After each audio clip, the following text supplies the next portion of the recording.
Hi, everybody. David Nour back with you for another episode of the Sales Community's Tech Sales Insights with my co-host, Randy Seidel. Hello, Randy. Hey, Nour. How you doing? Doing great, thanks. Good to see you. And we've got a great guest today.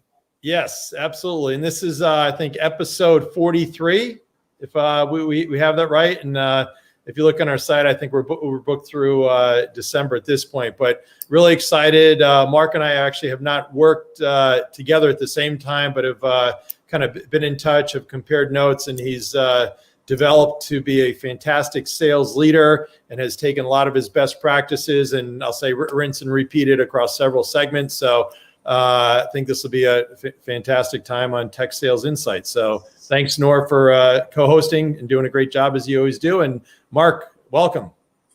Thank you. Thanks. I'm excited to be here. You said episode 42, I think you said, right? I've listened to a couple. They're great. I love the sales community. I was mentioning to Nour, to David, just before that we're all out there dealing with the same stuff. And so it's just great to share information, share stories, talk about what we're doing right, what we're doing wrong, what we need to learn more of. So love the sales community. Happy to be here and spend some time with you guys. It's great to have you. For our audience, Mark Parrinello is Senior Vice President of Worldwide Sales at SentinelOne. And as you saw the LinkedIn post and our promotion of this event, one of the most successful IPOs for a cybersecurity company. So we're going to talk a lot about building and scaling and whether that IPO is actually the finish line or there's actually more to it on the other side. We'll certainly talk a lot about. But Mark, let's start with, for those that may not know a whole lot about you, your background. I know you've done some great things from NetApp and I think EMC and some of these other places you've been. Talk a little about where you've been and what you've done and how you've arrived here. Yeah, the Cliff Notes. My first sales job was selling copiers door to door with Nour back in '92, and then I made the trek over to EMC, and then became my first promotion into sales leadership. Though was, I guess it was '99. So ever since '99, I've been leading. The reason I bring that up is because I would not know how to sell anymore. You know, to actually get my own appointment, that's a whole new concept. I haven't done that in a long, long time, but I did find my passion was leading and building teams. I started doing that in '99 with CA, then went to Covaris Var and ran that. NetApp, ran Americas. After NetApp, I ran the Americas for Nimble, which then led me to the Cohesity global job, the CRO job there. That was fun because I went in at $3 million and went out at close to $100 million a quarter in 3 years. That was a crazy experience, great experience. And then that got me over to SentinelOne, where I've been now for about 18 months. And of course, we just did an IPO in late June. So there's something new every single time. And it was amazing. It was fun. But now it's just back to the drawing board, back to work. It never ends. I watched a CNBC piece the other day that talked about just this entire cybersecurity sector seems to be just on fire. I mean, a whole lot of spend, obviously on the mind of a whole lot of CIOs, CTOs, CISOs, as well as CEOs and the boards. Talk a little about what SentinelOne does and where do you fit in that ecosystem? Yeah, so we do endpoint security. So, everyone that's listening in, the three of us, we're on our laptops. That's an endpoint, and we lock those down. So we compete against CrowdStrike's our number one competitor, and CyberReason, and McAfee, and Symantec, and Microsoft, and a little bit of Palo Alto, and all the usual suspects out there. I chose the job. I was a storage guy, have been a storage guy for a long, long time, and I really wanted to get into security. A lot of my friends had gotten security. They liked it a lot. So when I took some time off and was looking for this job, I wanted to get in security. I looked at 33 companies, and I think 29 of them were security companies. I ultimately landed on SentinelOne because of the trajectory they were in.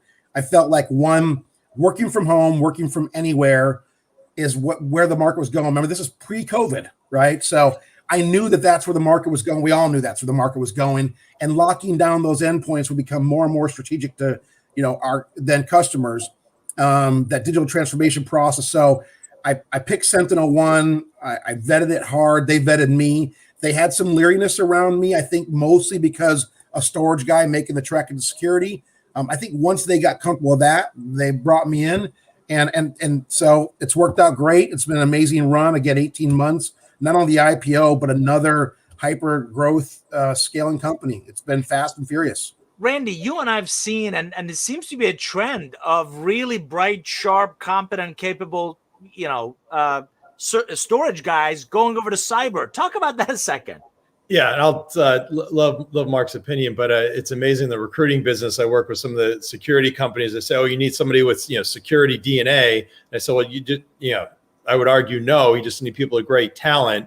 And some of the folks we were comparing notes over, Mark at Gianetti, Congdon, Hogan, Keegan, Nick Oberhuber, who are traditionally just great all leaders. storage guys with security, right? Yeah, I mean, what's your take on that? Yeah, I do think part of being a great leader is you need to be self-aware. Hopefully I'm self-aware. I think I am. And I do believe, though, if you're in like early stage, Series A, you do have to know the tech in the industry because you're doing more selling, pitching of the tech. There was a company I was looking at that didn't have a customer yet when I chose SentinelOne. I love the CEO. I love the company. I love the tech. I knew and know they're going to be successful, but I told him, I said, I'm not what you need right now. You need someone who knows your industry, who can pitch the tech, and that's not me. You need that fire starter. I'm the scale guy. I'm the guy who comes in at 30, 40, 50 million ARR and then scales it to $500 million and beyond, right? And he just didn't want to hear that. He really wanted me in there. The point being, Randy, is that I do believe really, really early knowing the tech helps. But when you're in scale mode, you and I talked about this if you watch the show Ted Lasso. He's which is a great show. That's a great analogy to what the guys you mentioned and me. When you're in scale mode, it's about building the infrastructure for scale, right? Motivating, inspiring, and leading people and building teams, getting them to collaborate. All those things don't apply. Everything that I'm doing now is no different than I've done in storage. It isn't. It's the same stuff. So guys that you mentioned, we've had success doing this because we knew what needed to happen in a scale environment, especially in a hypergrowth environment. And I'll tell you, I had a couple CEOs who called me back and said, I loved you. I loved you, but you know what? I need someone who has industry experience. And they were in scale mode, and I thought, you made the decision for me, because if the CEO doesn't realize what they need, then you don't want to be a part of the company anyways, frankly. So can we talk about that a second? I love that scale approach. Mark, talk about what does that look like? You walk into a SentinelOne, they're doing well. They want you to be the scale guy. What are the top 3? What are the top 5 things you look at and you really focus, you really double down on to drive that scale? It's a great question. And I think if I broke it down to 3s, I'd say infrastructure for scale. I'd say go-to-market strategy for scale, meaning how do you segment and where do you verticalize and how are you going to market with your partners? And then there's the people aspect of it too, the hiring and the building, the sales teams and leaders. And I think if I had to break it down to 3, those are the main things that I've learned through 2 hyperscale companies here. And I'll hit on each one of those for a moment. I think first and foremost, you have to think, I've learned this, and I haven't always done this. In my past company, my CEO taught me how to think bigger. I came from public companies where you're trying to sort of manage your P&L a little and try and prevent, from spending too much and all those things. And in hyperscale, you got to be thinking about where the puck's going, skating where the puck's going versus where the puck's at. And a lot of times at NetApp and some other places, I was skating to where the puck's at, right? So thinking big, hiring people that the company can grow into is key. And how do you put those things in place? And how do you hire the right people that the company can grow into? That's the people aspect of it. The infrastructure, putting in tools ahead of time. A lot of the CFOs and CEOs will tell you, Mark, let's get a few more customers before we bring that tool in or before we build out the sales ops team. No, if we're going big, we've got to get that stuff in. And so I think, and then even with segmentation and verticals, I'm a huge segmentation person. I think segmentation for focus is huge. I'm less of a vertical guy, but I will tell you something that they did here before I got here. They segmented heavily and they verticalized. And then we just grew into those things. So I just think thinking bigger and skating where the puck's going is hugely important in hypergrowth mode. And guess what? If you move on something a little too fast, you can fix it. You're still small. You can be agile and fix it. For our audience, if you've just joined us, you're listening to Mark Parrinello, SVP of Worldwide Sales at SentinelOne. Would encourage you to jump in with your questions, your comments. We're live on LinkedIn and Facebook and YouTube, and would love to take your questions for Mark, for Seidel, and if I can add as well, that'd be great. Randy, let me go over to you. Yes, and also I rattled off some names there. I'm sure I forgot some others, so I want to apologize for whoever I forgot. Sorry.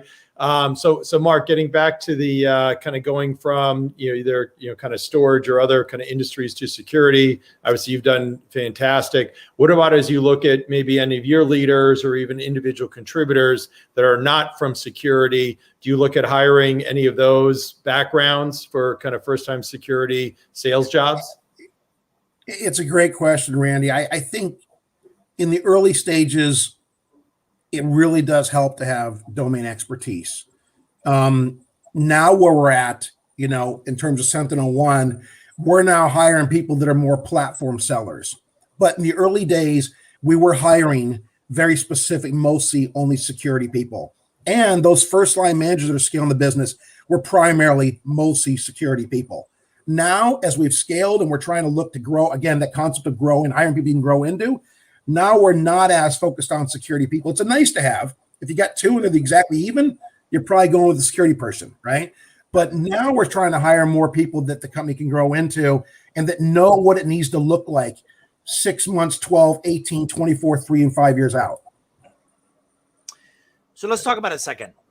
Talent during this pandemic. Obviously, we're not traveling. We're not, potentially bringing candidates in for in-person interviews. Mark, has finding the right talent and finding and onboarding that talent quickly enough, has it gotten more challenging during this pandemic or actually easier because you can cast a wider net? I believe that there's different profiles for the different stage you're in. In the early days, you're looking for, I call it the first in guy or gal, the one that knows how to be the first rep in Houston and that they know they've done it before and that they know they're the marketing person, the channel person, the sales rep, the sales manager. They're getting no help, right? And so I think in those early days, sort of that 0 to call it 25 million, you're looking for the first in guys and gals, those fire starters. I think in the 25-ish million to then, 150 or so, you're now looking for the segmentation guys or gals, the ones that know how to come in and take on less accounts and scale it faster. And then, now we're an IPO, post-IPO world. And so now it's really changed, the dynamics changed for us. I answer that a little different than you asked it, Dave, because I do believe that that's important to know where you're at, to know what your profile looks like. Yeah, talent is the most important thing that any of us can do. And I'm not going to give any tricks or trades to anyone out here on hiring talent because everyone knows that it's hard to do and it's the most important thing to do. And everyone's done it better. I've hired 1,000 people in my last 2 companies. So in 6 years, I've hired 1,000 people. And I don't think I've ever used an external recruiter. Now, that's not a good thing or bad thing. The point is, I don't know how the hell I've done it. So I can't give any tricks of the trade. I'd love to tell you what we've done. I think I've been a little bit lucky to be in hyperscale growth so people want to come to the companies I'm at. I think that's been part of it. I will say the last thing on hiring, though, security is really expensive. SaaS is really expensive. Bundling two together are very, very expensive. And the market's really hot right now.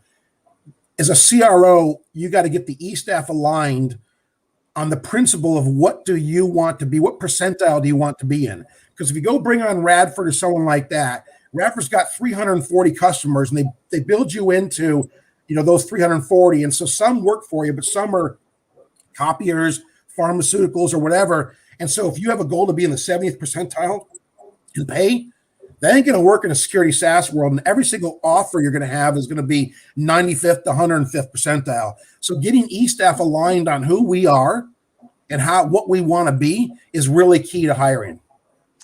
Randy, let me go to you. And then we got a question from our mutual friend, Bill Hogan. Hey, there you go. Hey, I'm not going to let you off the hook that you're lucky because I know that's not the case. So, everybody can identify, top talent, but there must be some things that you do because security is just so competitive now in terms of recruiting. So there's got to be a couple things that you do to, really pull the people in and recruit them to make your kind of value proposition at SentinelOne be a home where people want to come and work and sell. I think this might sound like it's simplistic, but it's really hard. When we're hiring managers, we're really vetting the managers on their Rolodex. Every manager will tell you they've got a great Rolodex, but triangulating on that and back channeling, because ultimately when you bring a manager in, you want them to be responsible for hiring, 75% or to 80% of their talent. So I think that's something we've done a good job of, not just at SentinelOne, but my past company as well. I think, Randy, if there's one thing I'd point out, that's it. The other thing I'd just go back to that I was mentioning is knowing where you're at from 0 to 20, what you need, from 20 to 80, because once you know where you're at and what the profile is, you also then have to know how to pitch them on why they're coming here, right? So I really do believe, going back to that knowing where you're at in your cycle, what your profile looks like is helpful when you're trying to hire. For our younger audience, Rolodexes are these things that would sit on our desks that we this was our version of our Rolodex. For the millennials, this is what we're talking about. This. I was going to say, we all now carry them in our pockets, but Rolodex, we're kidding. Let's go to Seidel. Question from Bill Hogan. All right, Bill Hogan, great to hear from you. Mark, can you talk about the role alliances have played in your success and how you handle a mix of business development and go-to-market? That's a great question, because I kind of hit on earlier. Part of the, in hyperscale is what that go-to-market looks like, and I mentioned the pathways play, and it's not just channel, but it's alliances. And so I believe I think a less is more approach. I always have, and so I think alliances can get a little scary because, every rep can come to you with, I need this add-on, I need this, and the alliance and the biz dev guys come to you and go, let's do this one, and the product guys want this feature. And so if you're not careful, and Billy knows this better than I do, you can wake up with 25 alliance partners and none of them are doing a damn thing for you. So I actually believe in tiering the alliance partners and the channel partners. And so you've got your strategics, and then you've got your next in line that are serving a purpose.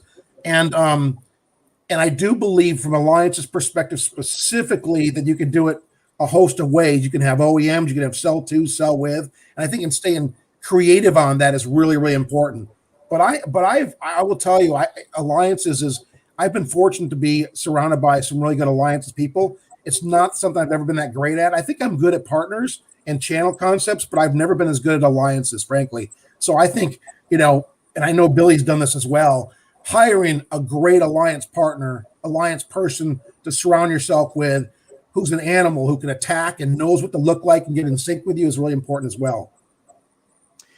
Mark, are there, you touched on it. I want to build on a second. What are the differing attributes you're looking for in a direct rep versus an alliance guy? Because you and I both know direct have, a whole lot of control over their own efforts. Alliance is kind of balanced between a lot of push, but you also have to influence. So talk about what are you looking for in that really sharp direct rep versus an alliance person? Yeah, those are, when I talked about the early stage guys and gals, the fire starters, the first ins, they have to be their own alliance and their own channel partners. They have their own they're their own channel guy, their own alliance guy, their own sales guy, their own marketing guy or gal, right? So again, I hate to say this, but it goes back to knowing what stage you're in.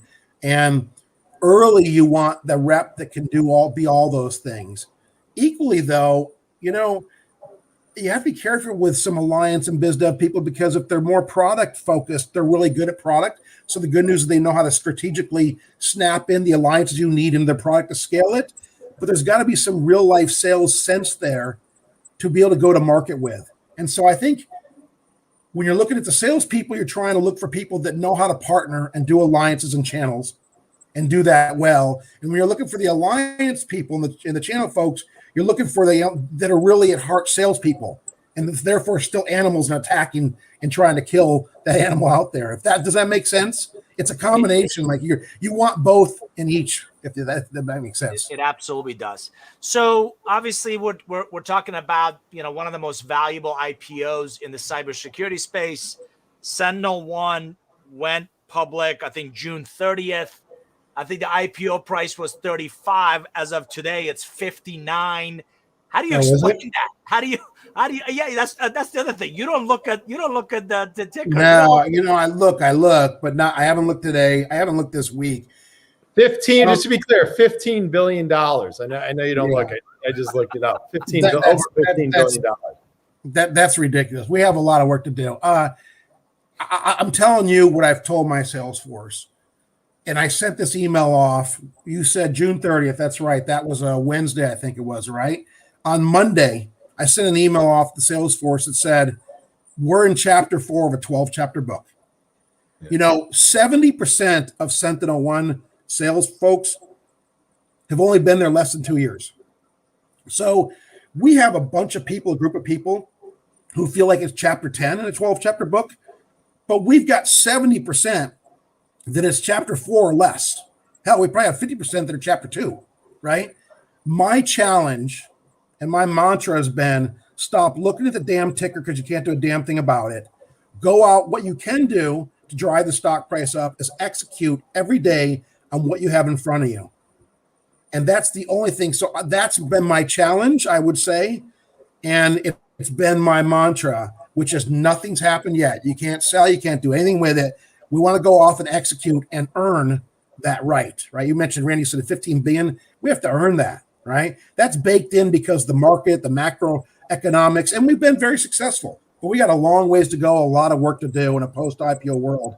And so it's all about executing. So honestly, I remember standing on stage with the staff, sorry, not on stage, but the balcony, the infamous balcony, that how many presidents have been on that balcony? That was an amazing experience being in the New York Stock Exchange. And the HR, one of the HR folks said to me later, everyone's up there ringing the bell and laughing and clapping and excited. She said, "You look bored." And I said, what I was thinking is, now it's game on. Now it's for real, right? It's like I walked out in the front yard in my boxers to get the mail and everyone can see me, right? You guys are going to know everything about my quarter in a couple weeks. And so for me, it's about, okay, it's an amazing experience and it was unbelievable, but it's just really early stages and we got a lot to execute on. We have to go earn that now. So that's interesting because a lot of people see the IPO as the finish line. And what I'm hearing from you is, to the contrary, that's when the spotlight is really on. Yeah. And that's when the work starts, in my opinion. I shouldn't say the work starts. A new chapter begins, and we've got a lot of work to do. We're doing great. Look, it's a great company. We've done so many great things, but we got a lot of work to do. And I'll tell you, a lesson learned here is I was really apprehensive about IPO and knowing the things that we had to do on the back end infrastructurally and all that stuff. And I remember, a good friend of mine who runs products said, "Mark, I guarantee every company that went out had a lot of work to do on the back end." And it is true. And I now know that, look, every company's got its warts and we got our share on the back. We got a lot of stuff to do, but every company does. And that's the point back to it's only one chapter. So Randy, let me go to you. And then we got a question from Jesse. Great. Yeah. Well, anyway, I'm sure with your leadership, it's going to continue to go up and to the right regardless. So it's a great bet by me. But just was thinking, going back on when you mentioned kind of Rolodex. So Nour, with your one of your prior books, Relationship Economics, I know you can talk forever on kind of Rolodex and relationships. Any nuggets you want to share on that? Yeah, I got to tell you, I captured what Mark just said, and I think that's brilliant in really vetting the Rolodex of the managers, because if you want and you need them to be very proactive, Randy, you and I have met a lot of managers who are counting on HR and recruiters to go find those. And can they do some of that? Sure. But if you already have a great relationship, if you've already worked with some really sharp people, your portfolio of relationships helps you hit the ground running and not only attract the right people, but great people, and you shorten their time to results. And so I captured that. I think it's brilliant. And I don't agree that I don't believe enough organizations vet the managers for the breadth and depth of their relationships. And I think in your recruiting business, Randy, you see that as well. So let's go back to you. Yeah, I mean, it's amazing. We'll do the, kind of, I'll say from a reference checking perspective, which I'm sure, Mark, you're the same way. A lot of times, people wait till the end, till they're finalists. And I always say, no, you should do it in the beginning. So kind of after the first interview, if you like the person, it's pretty easy to kind of do vetting, especially now with LinkedIn. And, more times than not, Either it's a thumbs up or thumbs down. But then at the customer level, talking about Rolodex, then I'll say, okay, great. Of the accounts that you covered, if it's whatever, pick New York City, okay, City, JP, B of A, kind of who do you know? And we'll go through and, I'll know more than they will. And I'm like, okay, something's wrong with this picture. So, it's just amazing just that whole process, to your point, but doing that kind of earlier in the process as opposed to waiting to the end. And then lastly, the, kind of worst thing is when people do reference checks with somebody that they don't know firsthand. I mean, I would argue it's useless to do it with somebody that you don't know, because obviously you're going to say great things. Yeah, Seidel, I got to tell you, who do you know in that geography is brilliant, because especially if you have a lot of relationships and they've been in that territory and they're not active and engaged, respectfully, what the hell are they doing, right? And, how have they been able to get by this far without covering that territory if they don't have relationships? Yeah, that drives me crazy, by the way. You go to a manager and you say, hey, you're still down 2 hires. You're taking gold for these guys next month. Recruiting's not giving me anyone. That's your damn job. Recruiting's an added benefit. It's like a rep telling you, what also drives me crazy when a rep tells you, my pipeline's down because my BDR is not giving me any appointments. Hold on a second.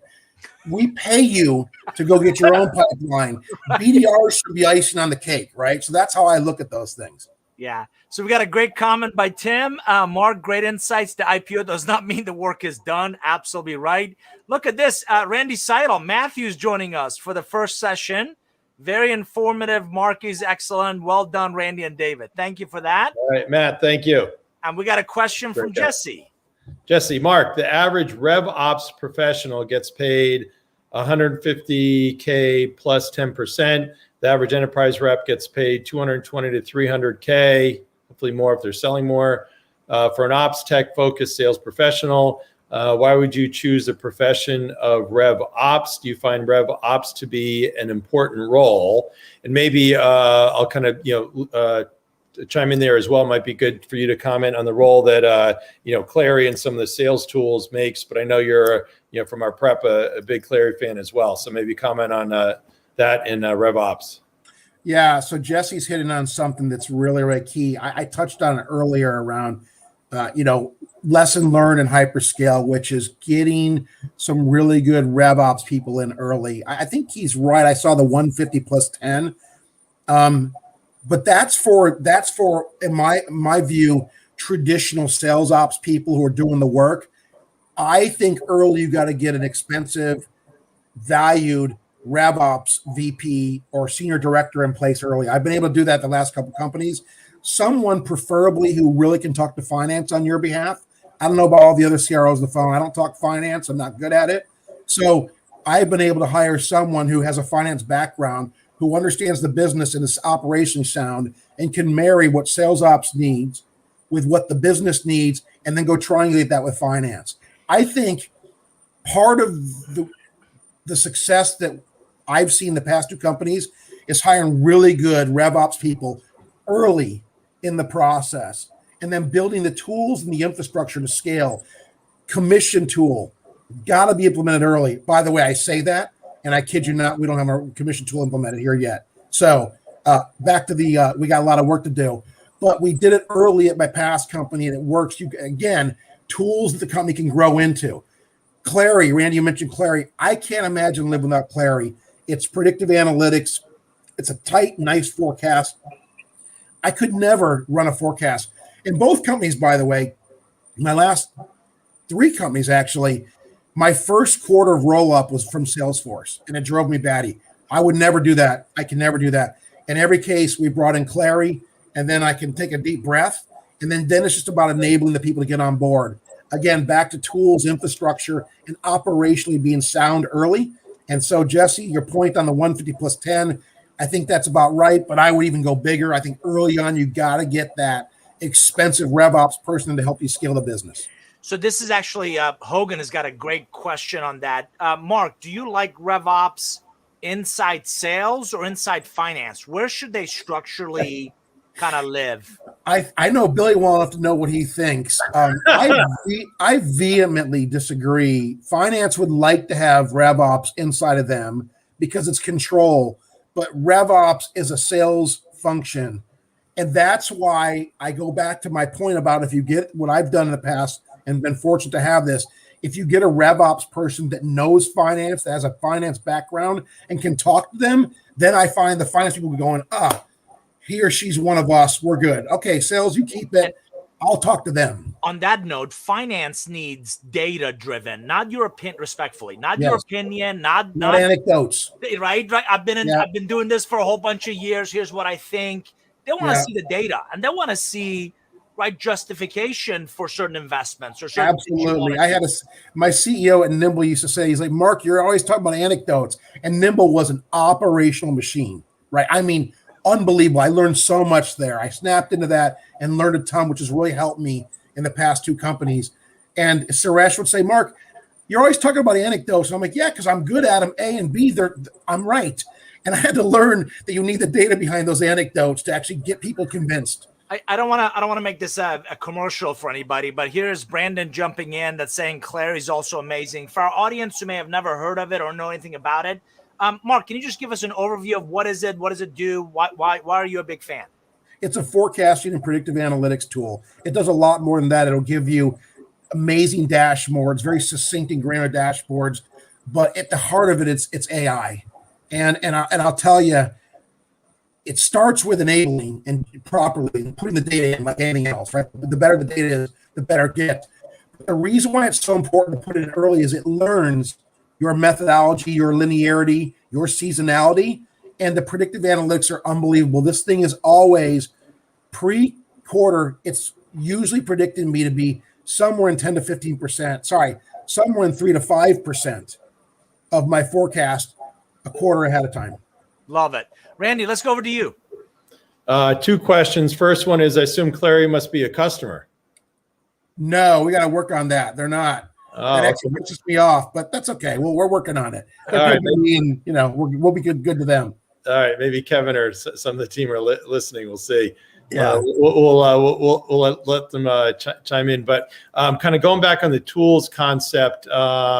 So you're kind of working with marketing, and I know a lot of times my kind of sales executive CRO friends say, "Hey, your marketing has all this money, and I know you got to be careful what you say." But kind of what's your tie off with marketing relative to, I'll say, kind of ROI metrics that matter to you that drive sales as opposed to nice kind of marketing brandish stuff? I'll say 2 things. One, generically speaking, on marketing, but on tools in general, which is, I believe for us old school guys, I'm an old school guy, and I think that we have to get good at tools. That's why I love Clary. The world's changed, and tools can help you be more productive. The name of the game for us in CRO world is productivity, efficiency, enabling, and tools help you do that. So I've never been good at tools. I'm getting better.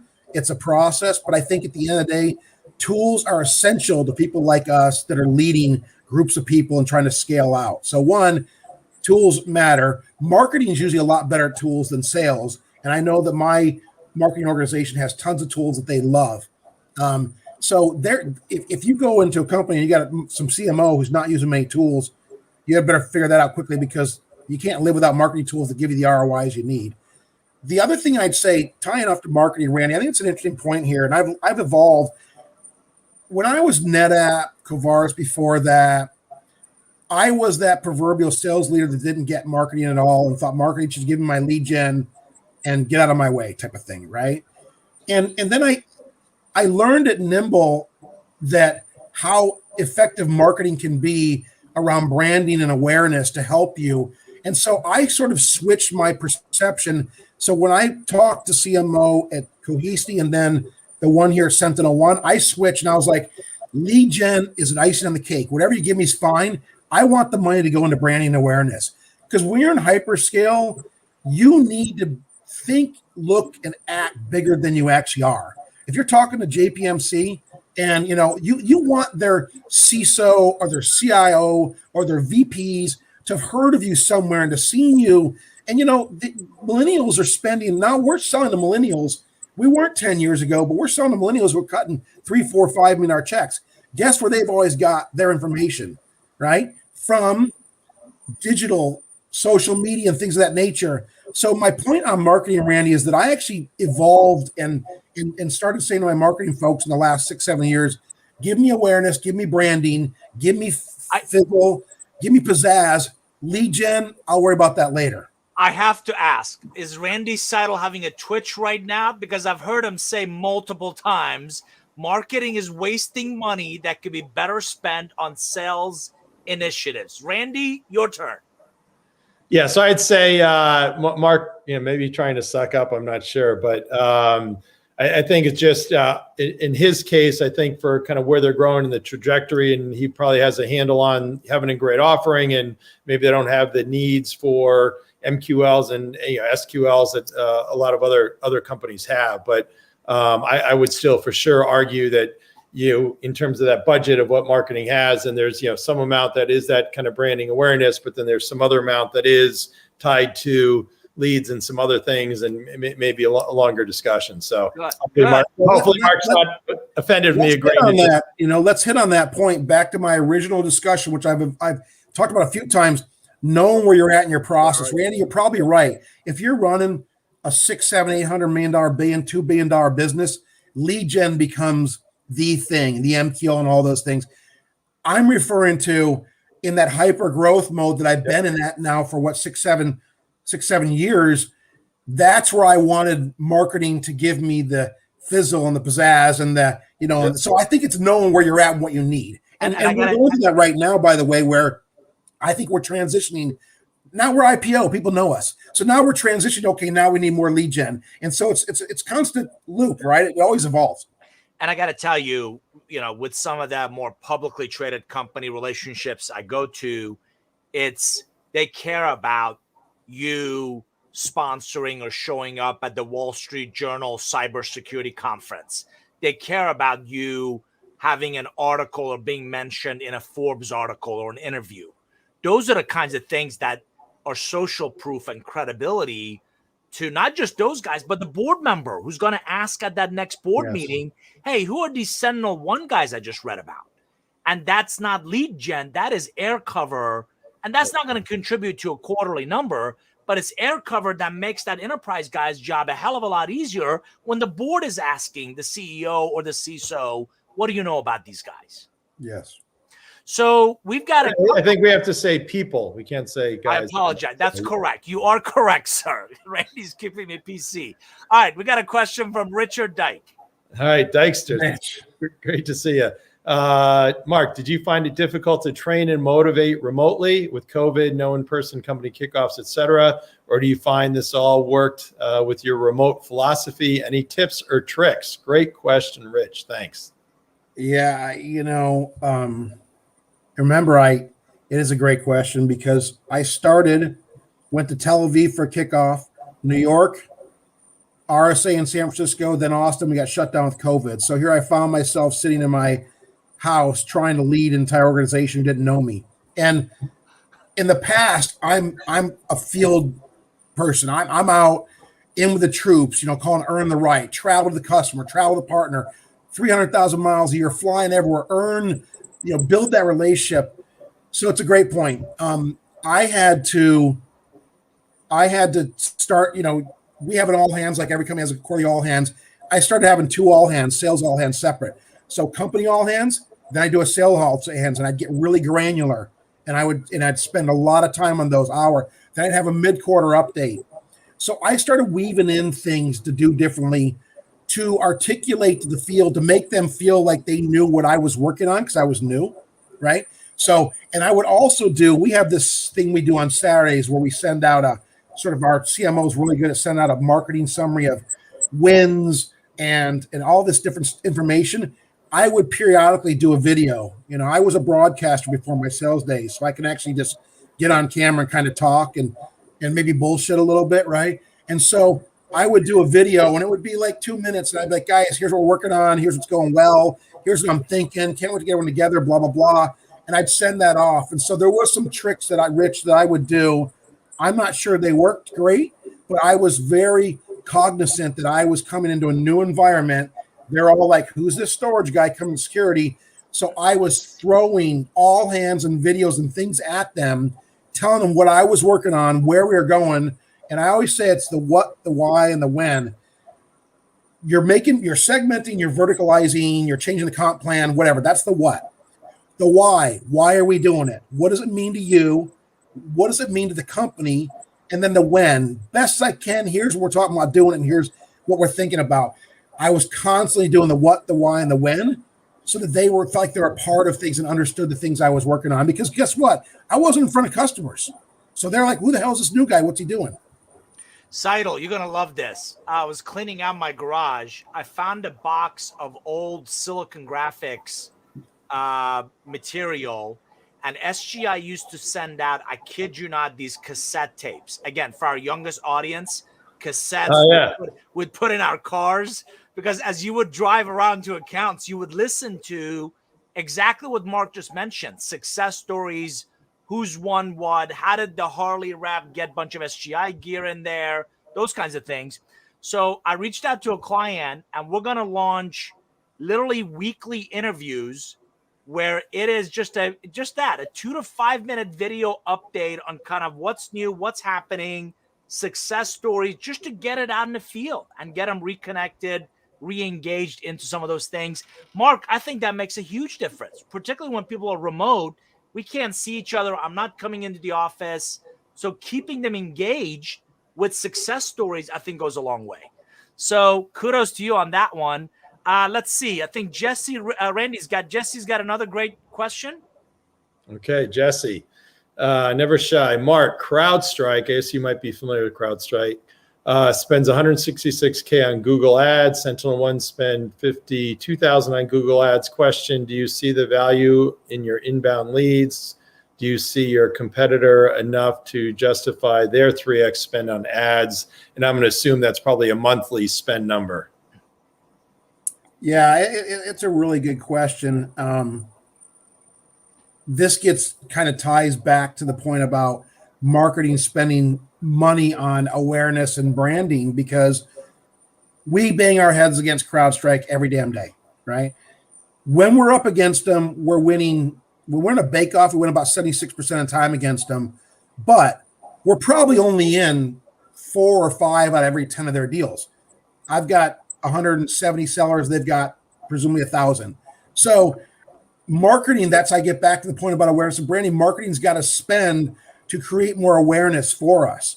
And then Jesse, your point about the inbound leads, we're doing really, really well with inbound leads. Those inbound leads are primarily in sort of sub 2,500 endpoint shops. And so I do have an inside sales organization. Back to the concept about segmentation they did before I got here. They segmented, it's really scaled our business. We've got a bunch of, reps sitting inside that take those inbound leads and jump on them. Whether it's a 20K deal or a 120K deal, they move fast. Those average deals are a 52-day sales cycle. So I do see it working, Jesse, to answer your question. I see the inbound leads mostly in the sub 2,500 endpoint shops. And you have a ridiculous conversion rate from your storage days. Yeah. You're comfortable sharing that? And what do you attribute that to? Yeah. When I first got here, the first thing I did is I went to the sales ops person and said, I need the last 2 years of conversion. Well, we don't have that. Well, I need that. Yeah. If I need a forecast, I need to understand how we convert around seasonality and linearity. So we worked on it and put together some stuff. And I looked at it. The first quarter was the last, 2 years was 19, 20%. And then Q2, 3, and 4 were 30 and 35 and 38. And I thought, what the hell? That must be just because they're a small company. We're converting the 30s every damn quarter. I asked a buddy, Marty Turek, when I was talking to him a long time ago, I said, another storage guy who went to security, I told him that. He said, dude, you're in security now. He said, your deals don't push the same way as they do in storage, man. It's mission critical. They need it. It might push a week or a month, but it ain't pushing 7 months. So we do convert very, very well. Part of that is the things we do around Medic, and we do a lot of stuff around account planning that helps us convert better too. But I do believe macro, you do convert much more in a security world than you would in some of the other infrastructure spaces. Randy, let's go to you. And then we got a question from Pat Cleary as well. All right, great. Bill, thanks for the following comment. And Andy, hadn't heard from you in a long time. Great to see you going back from the Veeam days. So, but on the conversion side of things, there's probably some basic things that you were able to kind of put in place, which might be common sense, but we certainly know from the old storage days around kind of qualifying. If it does A, B, and C, you're going to buy it. How long are you going to have it? What do you need to see? I assume you put some things like that in place, Mark? Yeah. Well, the first and foremost, Clary, I'm going to go back to that tool again, because one of the things it does is that if you have a really good framework, and by the way, I did this really early at multiple companies, building that forecasting framework and then training, enabling the management and the sales reps over and over and over. And the reason I bring that up, Randy, is because you can't convert 40% if you have a bunch of shit in there, for the first 6 weeks of a quarter. Then your conversion rate's 18%, right. 15%. Yeah. So in the methodology, what I've always put together is a very stringent rule, which is we start forecasting the next quarter in weeks 12 and 13, and we start in week 10 cleaning out the data out of the following quarter. So when you wake up on week 1, that concept of you wake up and you have to take 3 weeks to clean out all the data to get it tight. On day 1, that stuff's pretty real and tight. So I've got a good forecasting principle in place early that allows me to have the proper insight I need to forecast. I told my CEO 6-8 months ago, like, I'll need a week. I'll need a week to forecast or 2. Now I'm forecasting day 1. It's all about that methodology and that framework. That discipline, Seidel, is just unbelievable. And I think you need the RevOps person to do it. Right. I was going to say, Mark keeps saying, I'm lucky. Peel back the onion and look at the discipline the guy runs his revenue, his business by. So kudos on that. All right. So let's go to Pat Cleary. Great. And I saw the shout out to Jack Schwartz, a long, great New York Metro sales leader, been around for a while. Great to hear from you, Jack. All right. Patrick Cleary says or asks, Mark, how do you go about getting the reseller community to veer off their comfortable vendor path and be proactive? Sometimes that can be an oxymoron, in my opinion. What is a healthy guaranteed margin to incentivize and drive deal registrations? All right, lot of topics there to cover. Yeah, but it's a good one, because I am fixated on channel go to market. It's everything. Back to the concept about me competing with CrowdStrike. I can't hire my way to 1,000 reps in a year and a half. So I've got to do it with channel partners and alliance partners. So I'm really passionate about this topic, and this is an area where I do spend a lot of time on. I look at channel as sort of a phased approach. The early days, you're just going out and trying to pick the right partners that can help you get into accounts and tell them who you are and what you're about. We all know that, right? That's phase 1. And to answer his question there, I think giving whatever the hell margin they want to make is important early on. You want to make 20, you want to do more in the sales cycle, make 30. I'm good with it. I need to be open. I need doors open, and I need to win with you and lose with you a little bit, right? Phase 2, which we passed about 4, 5, 6 months ago, is lead sharing, managing the registrations, proper margins, building MOUs with your partners, and really aligning and going to market around that, and building that loyalty and that connect, losing together, winning together. We passed that stage, and we're on to stage 3 now. And that stage 3 is the most important, I think, back to loyalty, because what he's asking there is really the comfortable vendor. I've seen this for the 18 months I've been here. A VAR works forever to get into the place where they get the win either way. Hey, we really like you, SentinelOne, we're bringing you in, but they're going to buy from us, and we're getting it if it's Microsoft or CrowdStrike or you guys, we're getting the business. That's okay. They've earned the right to get there. You're trying to earn the right with them. One of the ways to do that is that phase 3 is to enable them. Start doing certifications and training to get their architects enabled, to get their sales reps certified. 2 things happen. 1, on the back end, they get more rebates, okay? They make more money off it. But 2, that point about comfortable vendor piece that Patrick's pointing out, when they're actually running the sales cycle with you, doing a demo, involved in the process, trust me, they'll be more loyal. If they bring you in, they sit back, and they win either way, they're not going to be as loyal. But more than anything, I know this is the common sense part of it, it just takes time. It just takes time and chipping away at that, winning and losing together, building that loyalty. I've seen it. NetApp is one of the best channel communities ever. And it didn't happen overnight. And it's just around being open and honest and candid and proactive communication. So I could go on forever about channel because I'm really passionate that you got to grow your channel business out to be successful. So thanks to Alan for the +1 on forecasting discipline. I don't know about anybody else. I just heard a whole lot of discipline around your channel relationships. Seidel, you've got got a question around channel best practices. Yeah, I'll kind of just chime in. I'll do a shameless plug for the book that came out in July. You go to Sales Advisor. I've got lots of friends that participated, but just kind of in particular on the channel side, some of the best channel leaders in the industry. Jerry Richardson, Bill Swales, Frank Roush, and I'm sure I'm forgetting others, have some great tips in there as well. But something I always found funny, I think it's culturally with the reps. So I'd be with the reps and they say, hey, I need more resource, need more help. Say, you want some more SEs? Oh, yeah. How many would you like? 1. I was like, well, how about 5 or 10? Oh, that'd be great. Yeah. Okay. Go talk to your channel partners. They've got all kinds of, resources that you can go, work with and drive, deals going. So from an individual contributor, I always found, okay, what are they doing? And then I'll say from a first line manager perspective at a DM, which I think really kind of runs sales, no offense most of the time, but kind of what are they doing to really kind of embrace the channel as a team? And do they have this us and them mentality? Or if they're doing kind of forecast and pipeline and QBRs, do they actually include the channel? So I assume you'd be in violent agreement. Randy, totally agree. The other thing I did besides conversion rates when I got there is I wanted my mix of in-quarter creative pipeline, also revenue in quarter closed, where it came from, channel sales, marketing. I want my channel to be north of 50%. Those are the warmest leads.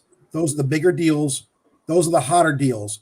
And so I throw more money. If I had $1 million to spend on lead gen, and my CMO and my channel lead know this, I'd put $750,000 of that into the channel because that multiplier, as you talked about, is so key.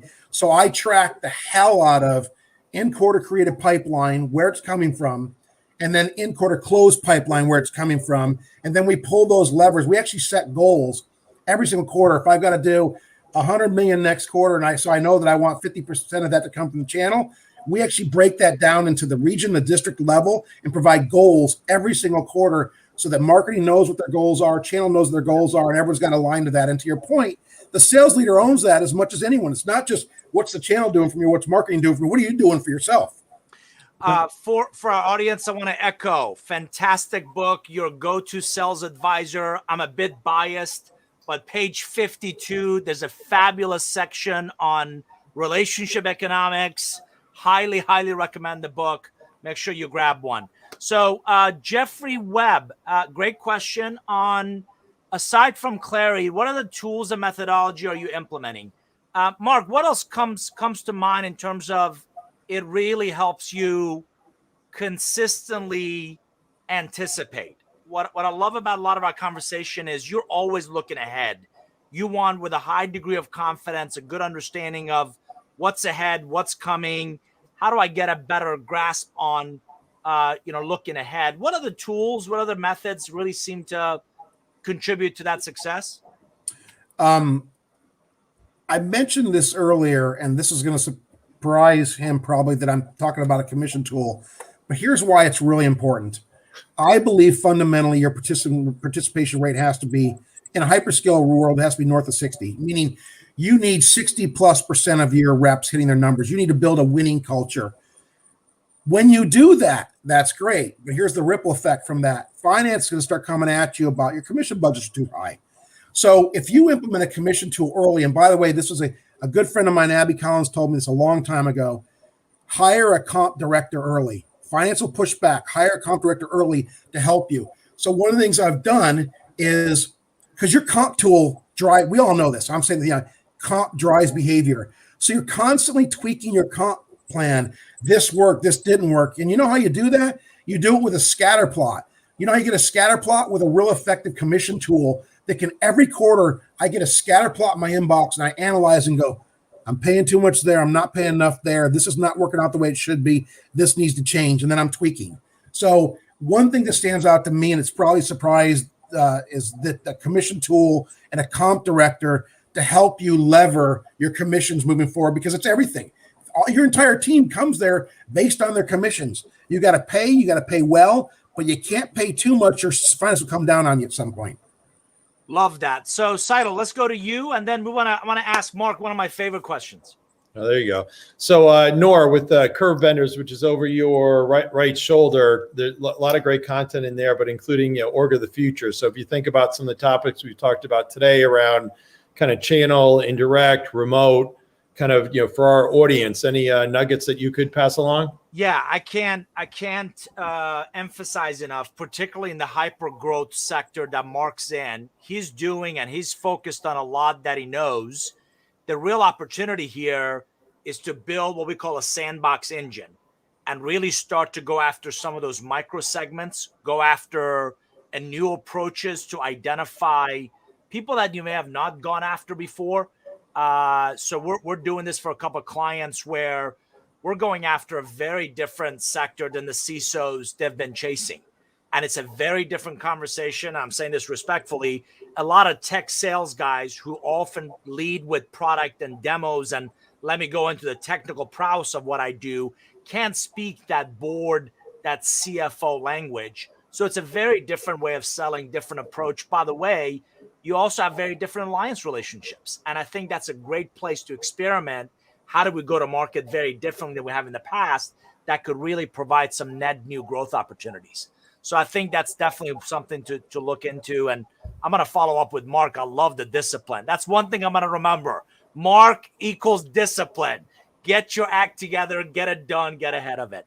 So on that note, Mark, we're going to wrap up with either a favorite story. Remember, it's PG. It's a PG show of Randy Seidel, or you could opt out of that one and talk about something you've missed through this pandemic that you really are looking forward to on the other side of it.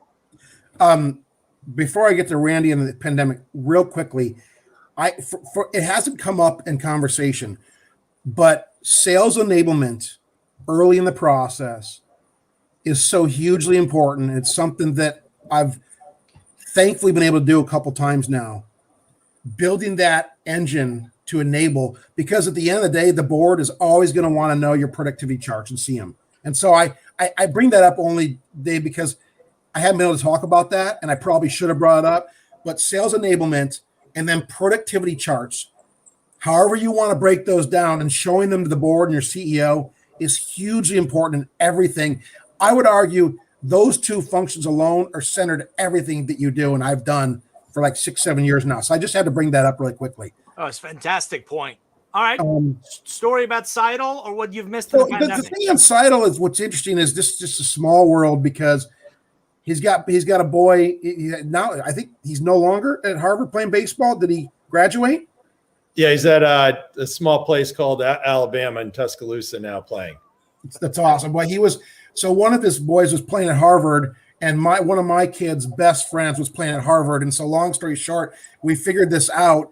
And then it turns out one of my good friends, who is the father of that son, in Los Gatos here with me, is on road trips with Randy and his family, partying with them and stuff. And like, who knew? And so the world's just so damn small. And that's what I love about the sales community is the world's so small, and I'm seeing the names pop up here and say comments, and we're all dealing with the same stuff. So it's so cool to do something like this.